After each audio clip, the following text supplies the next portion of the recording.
இரத்த உறவுகளாகிய தாய் தமிழ் உறவுகள் மீது எல்லாம் வல்ல ஏக இறைவனின் சாந்தியும் சமாதானமும் உண்டாவதாக.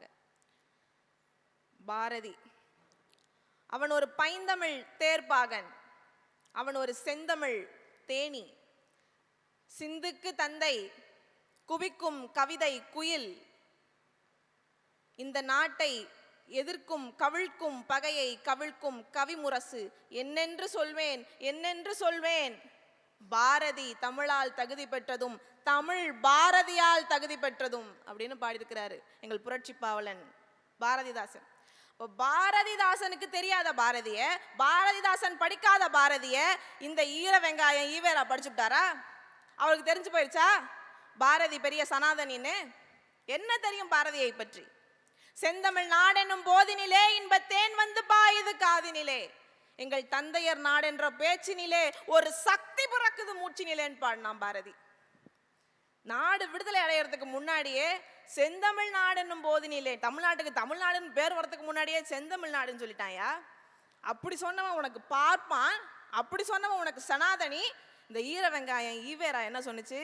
செந்தமிழ் நாடுன்னும் போதினிலே வெங்காயம் பாயுது காதினிலேன்னார். சனியனான தமிழ் மொழின்னர் சொன்னாரா இல்லையா?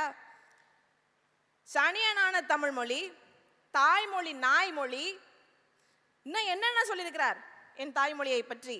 தமிழ் மொழிக்கு என்ன பெருமை இருக்குது? உலக அரங்கில் தமிழ் மொழி முன்னிலை வைத்திட முடியுமா? தமிழ் காட்டுமுராண்டி மொழின்னு சொன்னாருங்க. தமிழ் காட்டுமுராண்டி மொழியாம். என்ன பெருமை இருக்கா தமிழ் மொழிக்கு? யோ, தமிழ் மொழியே பெருமை வாய்ந்த மொழிதான் ஐயா. உலகத்துல இருக்கவன் எல்லாம் அவன் தாய்மொழியில பேசிக்கிட்டு இருக்கான். அந்த மொழிகளுக்கெல்லாம் தாய்மொழியில நான் மட்டும்தான் பேசிக்கிட்டு இருக்கேன். அப்ப என் மொழி தகுதி வாய்ந்த மொழி இல்லையா? என்ன தெரியும் தமிழ் மொழியை பற்றி இவர்களுக்கு? தமிழ் மொழி தகுதி வாய்ந்த மொழியா இருந்ததுனாலதான் தமிழ் மொழியை வச்சு ஏச்சு பொழைச்சு 100கணக்கான கோடி சம்பாரிச்சிருக்காரு இந்த ஈர வெங்காயம் ஈவேரா. உண்டா இல்லையா? 80 ஆண்டு காலமா தமிழ் மொழியை வச்சு தானே தமிழ்நாட்டில் அரசியல் பண்ணிட்டு இருக்காங்க இந்த திராவிட இயக்கங்கள். என்ன தெரியும் உனக்கு தமிழ் மொழியை பத்தி? யாமறிந்த மொழிகளிலே தமிழ் மொழி போல் இனிதாவது எங்கும் காணோம்னு பாடிட்டான். யாமறிந்த புலவர்களிலே கம்பனை போல் வள்ளுவன் போல் இளங்கோவை போல் பூமிதனில் யாங்களுமே பிறந்ததில்லை, உண்மை வெறும் புகழ்ச்சி இல்லைன்னாங்க என் பாட்டன் பாரதி. நீ என் புலவர்களை என்ன சொன்ன? தமிழ் புலவர்கள் நாய்கள், நாய் போல் எச்சில் கடிப்பவர்கள், நாய் போல் எலும்பு கடிப்பவர்கள், எச்சில் நக்குபவர்கள். தமிழ் புலவர்களை தூக்கிலிட வேண்டும் அப்படின்னு சொன்னாருங்க இந்த ஈவேரா. சொன்னாரா இல்லையா? அது மட்டுமா சொன்னாரு? தமிழர்களுக்கு 5 எதிரிகள் இருக்கிறாங்க. கம்பன், வள்ளுவன், இளங்கோ, தொல்காப்பியன், இந்த மாதிரி 5 புலவர்கள். இவங்க 5 பேருமே தமிழர்களுக்கு எதிரிகள் அப்படின்னு சொல்லி சொன்னாருங்க. 5 புலவர்களும் தமிழர்களுக்கு எதிரியா? இவருக்கு என்ன தெரியும் தமிழை பற்றி? இவர் யார் தமிழை பற்றி பேசுவதற்கு? என் பாட்டன் பாரதி சொல்றான் பாருங்க, வள்ளுவன் தன்னை உலகினுக்கே தந்து வான் புகழ் கொண்ட தமிழ்நாடுன்னு பாடிவிட்டாயா? வான் புகழ் கொண்ட தமிழ்நாடு. இன்னைக்கு திருக்குறளை மொழிபெயர்க்காத மொழியே இல்லை. அரபு நாடுகள்ல அரபு மொழியில திருக்குறள் மொழிபெயர்க்கப்பட்டிருக்கு. லியோ டால்ஸ்டாய் புகழாரம் சூட்டியது இந்த திருக்குறளை தானே. இவர் யார் திருக்குறளை பத்தி பேசுறதுக்கு? ஈவேரா திருக்குறளை பத்தி என்ன தெரியுமா பேசுறாரு? திருக்குறள் ஒரு மலம், திருக்குறள் காலத்துக்கு ஒவ்வாத நூல், வள்ளுவம் வரலாறு அப்படிங்கிறது அது ஒரு ஆபாசமானது, அது அழுக்கு மூட்டைங்கிறார். திருக்குறள் பெண்ணடிமையை போதிக்கக்கூடிய ஒரு நூல் அப்படிங்கிறார். அதுக்கு உதாரணமா ஒரு குறளை காட்டுறாரு. தெய்வம் தொழால் தொழுநனை தொழுதழுவால் பெய்யன பெய்யும் மழை. இது எவ்வளவு ஒரு பிற்போக்குத்தனமான குறள் அப்படின்னு கேட்கிறாரு. அந்த காலத்துல இருந்து இந்த காலம் வரைக்கும் இன்னும் எந்த காலமானாலும் தமிழ் பெண்கள் நல்லொழுக்கம் பேணி வாழக்கூடிய பெண்கள், ஒழுக்க நெறி பின்பற்றி வாழக்கூடிய பெண்கள். இப்படி வாழாம எப்படி வாழ சொல்ற? இந்த ஈவேரா சொல்லி கொடுத்தாரு, என்ஜாய்மெண்ட் வித்தவுட் ரெஸ்பான்சிபிலிட்டின்னு. அப்படி வாழ்றதா? எப்படி வாழ சொல்ற? இல்லை, பிடிக்கலன்னா பிரிஞ்சு போக சொல்லிட்டார். கணவன் மனைவி பிடிக்கலன்னா உடனே பிரிஞ்சிருங்க. உணர்வு கிடையாது, லாப தேவைக்காக தான் கணவனும் மனைவியும் திருமணத்தில் இருக்கணும்னு சொன்னாப்ல. அந்த மாதிரி கருத்தியெல்லாம் நிறைய பேசியிருக்காப்ல, அதை பற்றி சொல்லுங்க. பிடிக்கலான்னு பிரிஞ்சு போயிடலாம், அப்புறம் தேவைப்பட்டா 70-80 வயசானாலும் பிடிச்சிருந்தா கட்டிக்கலாம். அதுதான் அவருடைய கொள்கை கோட்பாடு. எந்த திருக்குறளை மலம்னு சொன்னாரோ 1949 அதே மலத்தை ருசித்தார் ஐயா ஈவேரா. ஏன் ருசிக்கிறாரு? நல்லா மூத்த சந்தில கூட்டு போய் வச்சு மிதின்னு மிதிச்சிட்டாங்க. மிதி வாங்கினதுக்கு அப்புறம் மலத்தை மனம் என்கிறார். அதுக்கு அவர் சொல்றாருங்க, நான் வந்து தொல்காப்பியருடைய இல்லை பரிமேலழகருடைய உரையை படிச்சிட்டேன், அதனால எனக்கு புரியலை. அப்புறம் தமிழ் அறிஞர்கள்லாம் திருக்குறளை பற்றி சொல்லவும் எனக்கு புரிஞ்சிருச்சு. பொய்யிலையும் பொய், இது பெரும் பொய். பரிமேலழகர் உரையை படித்தா அந்த உட்காந்துருக்கான என் மகன் அவனுக்கு கூட புரியும், பச்சை பிள்ளைக்கு கூட புரியும். அடி வாங்கினது தான் உண்மை, உடனே மாற்றி பேசிவிட்டாரு. அப்போ ரெண்டுத்துல ஒன்று உண்மை. ஒன்று, நீ திருக்குறளை கண்மூடித்தனமாக எதிர்த்துருக்கணும். அப்படி இல்லைன்னா உண்மையிலே உனக்கு பரிமேலழகர் உரையை படித்து உனக்கு புரியலைன்னா பாவா டம்மிங்க இருந்தாலே அவரை போய் பெரியாருங்கிறீங்களே, டம்மியாரு. இவர் பெண்களுக்காக இவர் போராடினாரா? பெண் அடிமைத்தனத்தை இவர் எதிர்த்தாரா? என் பாட்டன் சொல்றான் பாருங்க, நிமிர்ந்த நன்னடையும் நேர்கொண்ட பார்வையும், நிமிர்ந்த நன்னடையும் நேர்கொண்ட பார்வையும் பெற்று எதுக்கும் பயப்படாத, நீ வாட்டுக்கு போ, நிமிர்ந்து நடன்னா என் பாட்டம் பாரதி. இவர் என்ன சொல்றாரு? ஈர வெங்காயம் ஈவேரா, பெண்களுக்கு ஆண்களை போன்று முடியை வெட்டுங்கள், ஆணுடையை போடுங்க, ஆம்பளை பேரை வை, ஆம்பளையாவே வளரு. பொம்பளை ஏன் ஆம்பளை வேஷம் போடணும்? பொம்பளை ஏன் ஆம்பளை வேஷம் போடணும்? மங்கையராய் பிறப்பதற்கே நல்ல மாதவம் செய்திட வேண்டும் அம்மா நான் என் பாட்டேன். அப்படிப்பட்ட உயர் பிறப்பு நான் ஏன் வேஷம் கட்டி தெரியணும்? பைத்தியமா நான்? கருப்பையை அறுத்து வீசு. ஏன் கருப்பையை அறுத்து வீசணும்? இவர் அன்னைக்கு ஆண்களுக்கு மாதிரி வேஷம் போட சொல்லி கொடுத்தது விளைவு இன்னைக்கு எங்க வந்து நிக்குது தெரியுமா? லெஸ்பியன், எல்ஜிபிடின்னு இன்னைக்கு ஒரு கம்யூனிட்டியா உருவாயிருக்கு. அதுக்கு அடித்தளம் போட்டு வித்திட்டவர் அந்த ஈர வெங்காயம் ஈவேரா. இவ்வளவு பெண்ணியம் பேசின என் பாட்டம் பாரதியே செல்லம்மாளுக்கு புடவை கட்டி தாங்க அக்ரஹாரத்துல கூட்டிட்டு போனா, பஞ்சாட்சரம் கட்டி கூட்டிட்டு போகல. நீ யாரு பேண்ட் சட்டை போட சொல்றதுக்கு? என்ன மண்ணை பத்தி உனக்கு என்ன தெரியும்? என் மண்ணை பத்தி. இது யாருடைய மண்? இது வேலுநாச்சியின் மண். இங்க பிறந்த பெண்கள் எல்லாருமே வீரமங்கைகள்யா. என் மண்ணில் வந்து எனக்கு நீ பெண்ணடிமையை பத்தி சொல்லிக் கொடுக்க வேண்டிய அவசியம் இல்லை. வேலுநாச்சின்னு எனக்கு ஒரு பாட்டி இருக்கிறாள்ல, அவள் வந்து வெள்ளைக்காரனை எதிர்த்து போர் செஞ்சா. அவ காலத்துல பெண்ணடிமையை யாரையா உடைச்சது? யாரையா பெண்களுக்கு தைரியம் கொடுத்தது? இந்த ஈர வெங்காயம் ஈவேரா குதிரையார கத்து கொடுத்து கையில வாழை கொடுத்து சென்றுவா மகளே வென்றுவான்னு வேலுநாச்சியாரை அனுப்பி வைத்தாரா? என் பாட்டி சேர்த்து 100 வருஷத்துக்கு அப்புறம் தாங்க இந்த ஆள் பிறக்கிறாரு. வேலுநாச்சி மண். என் மண்ணை பத்தி பாரதி பாடுறான் பாருங்க, மண்ணுக்குள் எவ்வுயிரும் தெய்வம் என்றால் என் மனையாளும் தெய்வம் என்றோ மதிகட்டீரே. விண்ணுக்கு பறப்பது போல் கதைகள் சொல்வீர், விடுதலை என்பீர், கருணை வெள்ளம் என்பீர். பெண்ணுக்கு விடுதலை என்னும் நீர் இல்லை என்றால் பின்பு இந்த உலகில் வாழ்க்கையே இல்லைன்ட்டான். முடிஞ்சு. பெண்ணுக்கு விடுதலை நீர் இல்லைன்னா நான் இந்த உலகத்துல இருந்து என்னையா பிரயோஜனம்ட்டான். இந்த மண்ணில் இருக்கிறது எல்லாமே தெய்வம்னா நான் கட்டின பொண்டாட்டியும் தெய்வம் தானேன்னு கட்டின பொண்டாட்டிய தெய்வமா சொன்ன என் பாட்டம் பாரதி உனக்கு பார்ப்பான். அவன் சனாதனி. இந்த சனியை முடிச்ச ஈவேரா என்ன சொல்லுது தெரியுமா? தான் கட்டின பொண்டாட்டிய ஊருக்கு புதுசா வந்திருக்க வேசி தாசி அப்படின்னு இன்ட்ரடியூஸ் பண்ணி வைக்கிறாருங்க. கட்டின பொண்டாட்டிய தெய்வம்னு சொன்னவன் எங்க? ஊருக்கு புதுசா வந்திருக்கிற தாசின்னு சொன்னவன் எங்க? அது மட்டும் இல்ல, நாகம்மை இறக்கும் போது ஒரு இரங்கல் கடிதம் வந்து வாசிக்கிறாரு, எழுதும் போது என்ன சொல்றாரு? நான் பெண் விடுதலையை பத்தி, பெண் சுதந்திரத்தை பத்தி பிரத்தையருக்கு நிறைய பேசியிருக்கேன், ஆனா நான் நாகம்மைக்கு நல்ல வாழ்க்கை துணையா இருக்கல.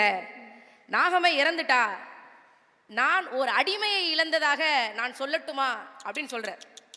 பெண் விடுதலை பிரத்தையருக்கு அகத்துல கிடையாது, வீட்டுக்குள்ள கிடையாது, நாகம்மை கிடையாது. இவங்க எப்பவுமே அடுத்தவன் பொண்டாட்டி பத்தி தான் கவலைப்படுவாங்க. அடுத்தவன் பொண்டாட்டி தலையோடயே நிற்பாங்க. அவன் பொண்டாட்டி பத்தி அவனுக்கு எந்த கவலையும் இல்லை. இந்த அடிமை சங்கிலியா இருக்கிறேங்கிற போராட்டத்துல அடுத்தவன் பொண்டாட்டி தாலியை பூரா அறுத்தாங்க.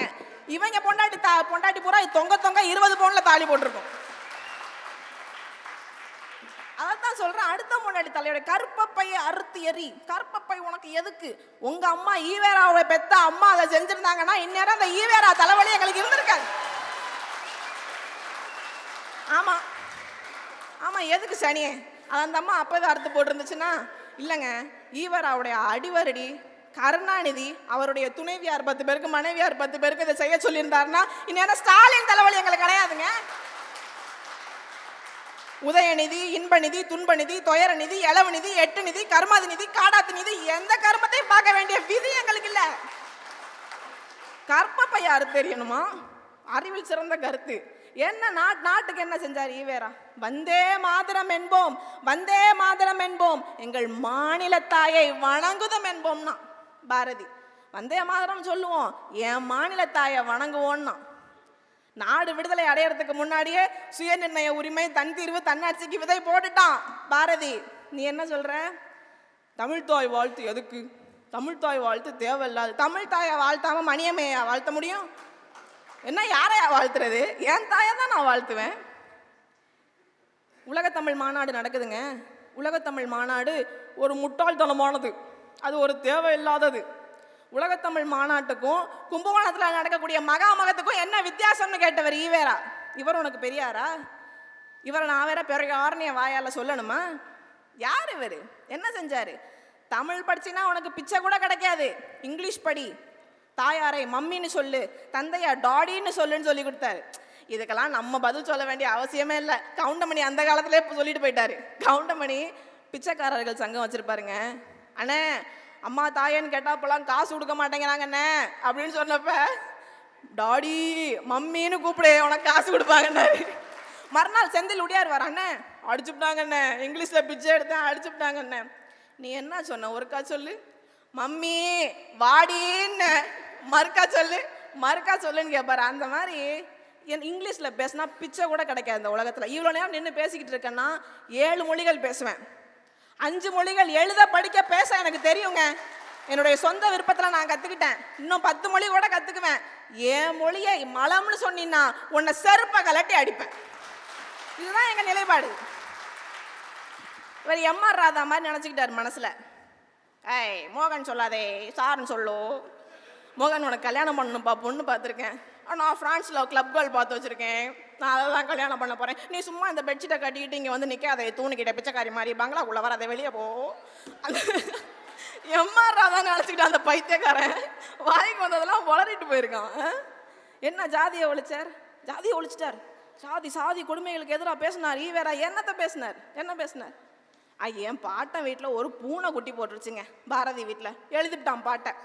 வெள்ளை நிறத்தொரு பூனை எங்கள் வீட்டில் வளருது கண்டீர், பிள்ளைகள் பெற்றது அப்பூனை அவை பேருக்கோர் நிறமாகும். சாம்பல் நிறத்தொரு குட்டி, கருஞ்சாந்து நிறத்தொரு குட்டி, பாம்பு நிறத்தொரு குட்டி, வெள்ளை பாலி நிறத்தொரு குட்டி. அதோட நிறுத்தல. அடுத்த ஸ்டெப்பு, எந்த நிறம் என்றாலும் அவை யாவும் ஒரே தரம் அன்றோ, இந்த நிறம் சிறிதென்றும் இவை ஏற்றம் என்றும் சொல்லலாமோன்ட்டான். அவ்வளோதான்.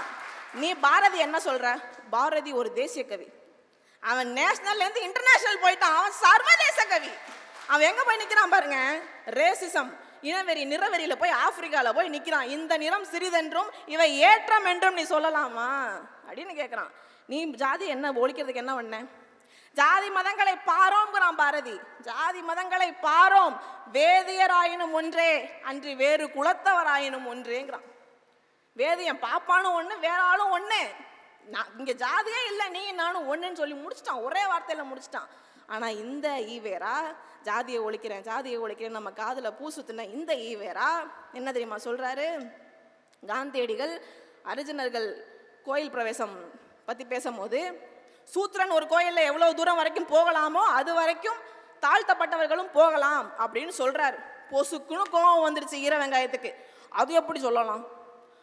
பறையனும் சூத்திரனும் ஒன்னா, பறையனை சூத்திரனுடன் சேர்ப்பதா எழுதுறாரு விடுதலையில. பறையனை சூத்திரனுடன் சேர்ப்பதா, சேர்த்தா தான் என்ன செத்துருவியா? சூத்திரனோட சேர்க்கப்படாது. சரி, சூத்திரன்னா யாரு? அதுக்கு அவர் சொல்ற வரையறைய பாருங்க. இஸ்லாமியர் அல்லாதோர், நான் இல்லப்பா, இஸ்லாமியர் அல்லாதோர், கிறிஸ்துவர் அல்லாதோர், அப்பா ஹிம்லர் அண்ணன் இல்லை, ஆதி திராவிடர் அல்லாத, நம்ம எல்லாருமே ஆதி திராவிடர் தான், ஆதி திராவிடர் அல்லாத மீதி திராவிடர். ஆதி திராவிடன் இல்லாமல் மீதி திராவிடன்னா யார்? இவங்க ஆளு தான். எக்கட போந்தி, ஏமி காவாலி, ஏன் செப்பஸ்தாரோ, ஜிடி ஃப்ளைஓவருக்கு பேர் வைக்கிறாங்கல்ல, இவங்க தான். ஆதி திராவிடர் அல்லாத மீதி திராவிடம் தான் திராவிட கழகம். நல்லா தெரிஞ்சுக்கங்க, அவங்க தான் சூத்திரர்களாம். இன்னொன்று சொல்றாரு, சாயிபுங்கெல்லாம் படித்து அவங்களுக்கெல்லாம் வேலை கிடைச்சிட்டாக்க, அதுக்கப்புறமா இந்த ஆதி திராவிடரும் படித்து அவங்களுக்கும் வேலை கிடைச்சிட்டாக்க, சூத்திரன் நிலையை நீ யோசிச்சு பார்த்தியா? உன் நிலை என்ன ஆகுறது அப்படின்னு கேட்குறார். அந்த சூத்திரன் தான் நான் சொன்னேன் இப்போ ஆள். சூத்திரத்துக்கான வரையறை தான் இவர் கொடுப்பது. இவர் தான் சாதியை ஒழிச்சாரா? இவர் தான் சாதியை ஒழிச்சாரா? என் பாட்டம் பாடினா, சாதிகள் இல்லையடி பாப்பா அப்படின்னு பாடினால பாப்பா பாப்பான் பாப்பான் பாப்பான்ட்டாங்க. சாதிகள் இல்லையடி பாப்பான்னு சொன்னவன் பாப்பான். காக்கை குருவி எங்கள் சாதி, நீல கடலும் மலைகளும் எங்கள் கூட்டம், நோக்கும் திசையெல்லாம் யாமின்றி வேறில்லை, நோக்க நோக்க களியாட்டம்னு எல்லாம் முடிஞ்சு ஒரே பாயிண்ட் முடிஞ்சு. எல்லாரும் நாங்க தான்டா, எங்களுக்குள்ள சாதி மத வேறுபாடு இல்லை, பாகுபாடு இல்லைன்னு சொன்னவன். ஆனா இந்த ஈர வெங்காயம் ஈவேரா கருப்பா இருக்கிறாருங்கிற ஒரே காரணத்துக்காக என் பெருந்தலைவர் காமராசரை என்னென்ன சொன்னார். ஈவேரா, அண்ணா, கருணாநிதி, இந்த 3 பேரும் என்னென்ன சொன்னாங்க? என்ன சொன்னாங்க? முன்னாடியெல்லாம் எரும மாட்டு தோலை தான் ரஷ்யாவுக்கு ஏற்றுமதி பண்ணிக்கிட்டு இருந்தோம், இப்பெல்லாம் எரும மாடே போகுதுன்னு சொன்னாங்களா இல்லையா? இது உண்மையா பொய்யா? கருணாநிதி காமராசர் அவர்கள் வைச்ச அந்த கூட்டணியை விமர்சிக்கிறதுக்காக மட்ட குதிரையும் எரும மாடையும் ஒரே வண்டியில பூட்டின மாதிரி இருக்குன்னு சொன்னார். இவர் ஜாதியை ஒழிக்க, தீண்டாமையை ஒழிக்க போராடினாரா? யாருக்கு அதுல பூ சுத்துறீங்க? யாருக்கு அதில் பூ சுத்துறீங்க?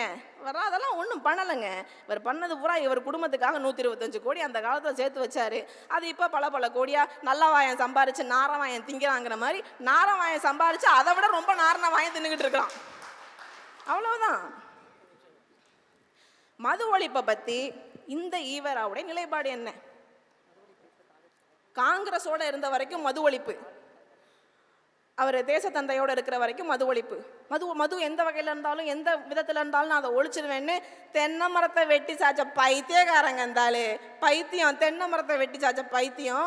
தனி திராவிட இயக்கம் கண்ட உடனே மது ஒழிப்பு ஒரு முட்டாள்தனம், மது ஒழிப்பே ஆகாது, மதுவை கலவியோட சேர்த்து பேசினாருங்க.